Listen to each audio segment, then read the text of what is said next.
At 11:47 a.m. Eastern Standard Time this morning, Canadian Prime Minister Mark Carney held a brief press conference in Ottawa that lasted exactly 4 minutes and 32 seconds. No questions were taken. No elaboration was provided.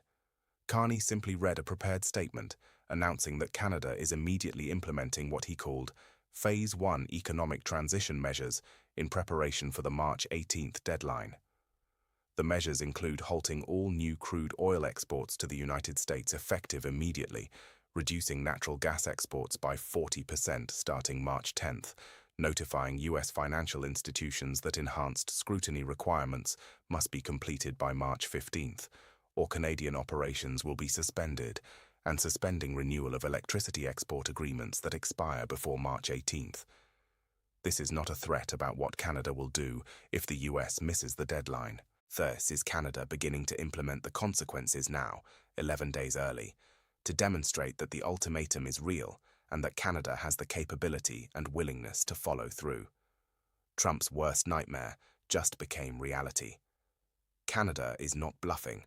The threatened economic measures that were supposed to force U.S. compliance are already being deployed, and the United States has 11 days to prevent total economic rupture or face consequences that will devastate American energy markets, financial institutions, and the broader economy. In this breakdown, I'm going to walk you through exactly what Phase 1 measures Canada announced and how they impact specific U.S. sectors immediately. I'm going to show you the market reaction and why traders are treating this as the moment when the crisis became irreversible. I'm going to reveal what happened in emergency meetings across Washington as officials realized Canada is actually implementing the threats. I'm going to explain why Carney chose to begin implementation 11 days early instead of waiting until March 18th, and I'm going to give you 2 scenarios for what happens between now and the deadline. Subscribe to join the community and share this video if it brought you value. Let me walk you through what Carney actually announced, because each measure is designed to inflict immediate economic pain, while demonstrating that Canada can implement far worse if the March 18th deadline passes without compliance. First, immediate halt to new crude oil export contracts. Carney said, effective immediately, Canada will not enter into any new crude oil export agreements with United States buyers. All existing contracts will be honored through their expiration dates, but no renewals will be issued and no new contracts will be signed. U.S. refineries that do not currently have valid contracts for Canadian crude will not receive supply. This is significant because approximately 3.8 million barrels per day of Canadian crude currently flows to the United States, representing 60% of all U.S. oil imports. While existing contracts continue for now, any refinery operating on spot market purchases or any refinery whose contract expires before March 18th is immediately cut off. According to energy industry sources, this affects approximately 15% of U.S. refining capacity, roughly 2.7 million barrels per day of processing capability that suddenly has no guaranteed crude supply. Second, 40% reduction in natural gas exports starting March 10th. Carney said beginning at 12:01 a.m. on March 10th, Canada will reduce natural gas exports to the United States by 40%. This reduction will be allocated proportionally across all existing contracts. Every U.S. buyer will receive 60% of their contracted volume until further notice. Canada currently exports approximately 2.7 billion cubic feet of natural gas per day to the United States. A 40% reduction means 1.08 billion cubic feet per day disappears from U.S. supply. That gas heats homes in the Northeast, powers electrical generation in the Midwest, and fuels industrial processes across multiple states. Losing 40% of supply during early March, when heating demand is still significant, will cause immediate price spikes and potential shortages in regions dependent on Canadian gas. Third, financial institution compliance deadline of March 15th. Carney said, U.S. financial institutions operating in Canada were directed to complete enhanced regulatory documentation under the Office of the Superintendent of Financial Institutions Directive issued on March 1st. That documentation must be completed and submitted by 5 OSPM on March 15, 2026. Any institution that fails to meet this deadline will have its Canadian banking license suspended immediately. According to banking industry sources, most major U.S. banks have not completed this documentation because they assumed the requirements were negotiable or that Canada would extend deadlines under pressure. They now have 8 days to compile and submit detailed reports on all Canadian operations, all cross-border transactions, all derivative positions, and all exposure to US government securities. Banks that cannot meet the deadline face suspension of Canadian operations, which would force closure of branches, termination of lending operations, and unwinding of billions in financial positions. Fourth, suspension of electricity export agreement renewals. Carney said any electricity export agreement between Canadian utilities and US utilities that expires between now and March 18th will not be renewed. Electricity supply under these agreements will cease at contract expiration. Canada exports approximately 1,400 megawatts of electricity to the United States, continuously serving parts of New York, Michigan, Minnesota, and other border states. If export agreements are not renewed, those states face potential power shortages and grid instability. Utilities would need to find alternative supply sources immediately, which in most cases means firing up more expensive natural gas or coal generation, driving up electricity costs for consumers and businesses. Subscribe right now because what I'm about to show you is the market reaction and why traders are treating Phase 1 measures as confirmation that Canada will implement Phase 2 unless Trump capitulates. Within 15 minutes of Carney's announcement, US energy markets experienced the most severe intraday volatility since the onset of the CO9 pandemic. West Texas Intermediate crude oil futures for April delivery spiked $1,120 per barrel, rising from $76.30 to $87.50, a 14.7% increase in less than 1 hour. Traders are pricing in the immediate reduction in Canadian crude supply and the risk that total supply cutoff occurs on March 18th if Trump doesn't comply with Canada's demands. Natural gas futures jumped 18.7% as traders calculated the impact of a 40% reduction in Canadian supply starting March 10th. Electricity futures in Northeast markets spiked 23% as traders anticipated supply disruptions from suspended Canadian export agreements. But the most telling market reaction was in the S&P 500. The index fell 3.8% in the first 2 hours of trading, with energy, financial, and utility stocks leading the decline. Energy stocks collapsed because companies realized they face immediate supply constraints. Financial stocks plunged because major banks face the risk of Canadian operation suspensions in 8 days. Utility stocks fell because companies dependent on Canadian electricity have no immediate alternative supply.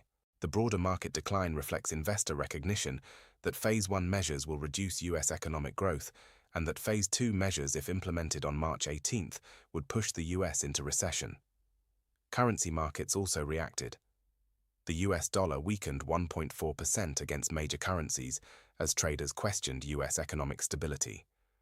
Meanwhile, the Canadian dollar strengthened 2.1% as traders recognized Canada has secured alternative buyers and doesn't need US markets as desperately as the US needs Canadian supply. Here's what happened in Washington as Carney's announcement reached officials. At 12:15 p.m., the Secretary of Energy convened an emergency meeting with representatives from major oil refineries, natural gas utilities, and electricity providers. According to sources, energy executives delivered a unified message. The US cannot sustain economic activity at current levels if Canada implements Phase 2 measures. Refineries need Canadian crude because they're specifically configured to process heavy crude that Canada produces. Utilities need Canadian natural gas because alternative suppliers cannot increase delivery volumes quickly enough to replace Canadian supply. Power companies need Canadian electricity because building new generation capacity takes years. The executives told the Secretary that Phase 1 measures alone will cost the US economy approximately $8 billion per week in lost output, higher energy costs, and supply chain disruptions. Phase 2 measures would cost exponentially more. At 12:30 p.m., Trump held a meeting with the same energy sector CEOs. According to sources, the meeting was contentious. Executives told Trump that Canada is implementing their threats right now, that the economic damage is immediate and measurable, and that the only way to prevent catastrophic Phase 2 implementation is to accept Canada's 5 demands before March 18th. Trump reportedly insisted that Canada is bluffing and that they will reverse Phase 1 measures when they realize how much export revenue they're losing. Energy executives explained that Canada has already signed long-term supply agreements with Asian and European buyers at prices higher than US buyers were paying, meaning Canada is not losing revenue. It's gaining revenue while diversifying away from dependence on US markets. Trump reportedly became angry and accused the executives of being defaced. The meeting ended with Trump ordering his team to find ways to hurt Canada worse than they're hurting us. According to sources, advisors left the meeting convinced that Trump has no understanding of how badly the US is losing this confrontation. At 2 p.m., the White House issued a statement. The statement said, Canada's decision to unilaterally reduce energy exports and threaten financial institutions represents economic warfare against the American people. The United States will not tolerate this aggression. We are reviewing all options for responding to Canada's hostile actions, including potential restrictions on Canadian access to US markets, enhanced border security measures, and coordination with allies who share our concerns about Canada's destabilizing behavior. Canada will regret this decision. The statement is threatening, but vague. It offers no specific retaliation and no indication that Trump is willing to meet Canada's demands. More importantly, the statement's claim about coordination with allies is completely disconnected from reality. 40 nations have publicly aligned with Canada against the United States.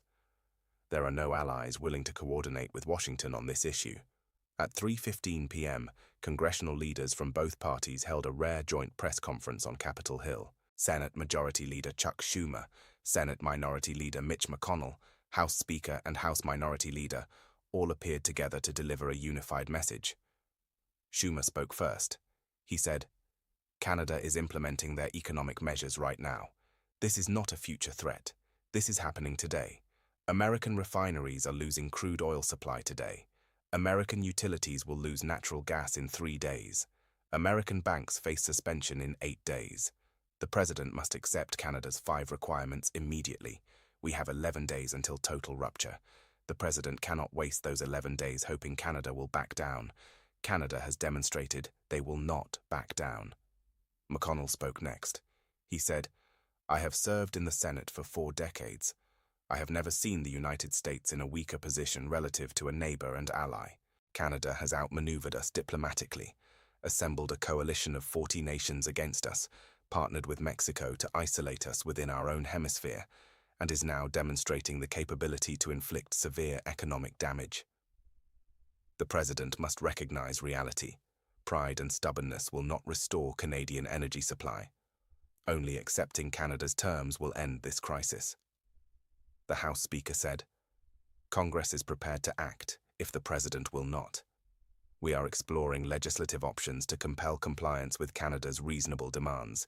The American people cannot afford 11 more days of denial, followed by economic catastrophe. At 4:45 p.m., multiple news outlets reported that senior Republican senators, including members who have traditionally supported Trump, held a private meeting to discuss whether Congress has constitutional authority to force the president to accept Canada's terms. According to sources, legal scholars have advised senators that while Congress cannot force the president to sign specific agreements, Congress can pass legislation removing tariffs, appropriating funds for compensation payments to Canada, and requiring the administration to honor existing defense agreements. Such legislation would require veto-proof majorities in both chambers, which may be achievable given the severity of the crisis. Let me explain why Carney chose to implement Phase 1 measures 11 days before the March 18th deadline instead of waiting. According to analysts, the early implementation serves 3 strategic purposes. First, it demonstrates credibility by beginning to implement consequences now. Canada proves the threats are real and eliminates any US assumption that Canada is bluffing. Second, it creates urgency. Every day between now and March 18th, the US experiences economic damage from Phase 1 measures. That daily pain pressures Trump to capitulate before the deadline to stop the bleeding. Third, it provides an off-ramp. If Trump accepts Canada's demands before March 18th, Canada can immediately reverse Phase 1 measures and prevent Phase 2 implementation. That allows Trump to frame capitulation as preventing worse consequences rather than as total surrender. Carney is making it easier for Trump to back down while making it economically unbearable for Trump to hold out. Let me give you two scenarios for the next 11 days. Scenario 1, capitulation before March 18th. The economic damage from Phase 1 measures becomes unbearable. Gas prices spike, electricity costs soar, financial institutions panic.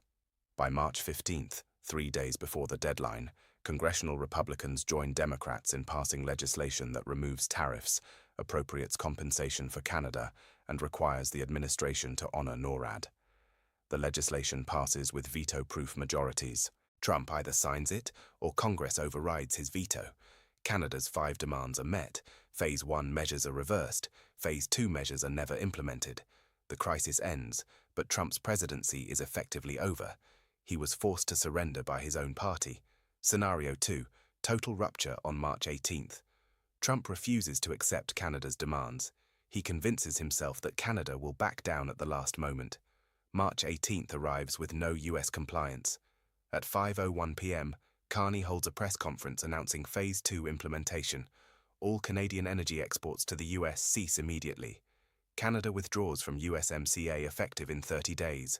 NORAD is dissolved. US bank operations in Canada are suspended. Within 72 hours, the US economy enters crisis. Refineries shut down due to lack of crude. Rolling blackouts hit multiple states. Financial markets crash. Within 2 weeks, economic damage exceeds $200 billion. Congress, facing public fury and economic catastrophe, moves to impeach Trump or invoke constitutional measures to remove him from office. The 25th Amendment is discussed seriously for the first time.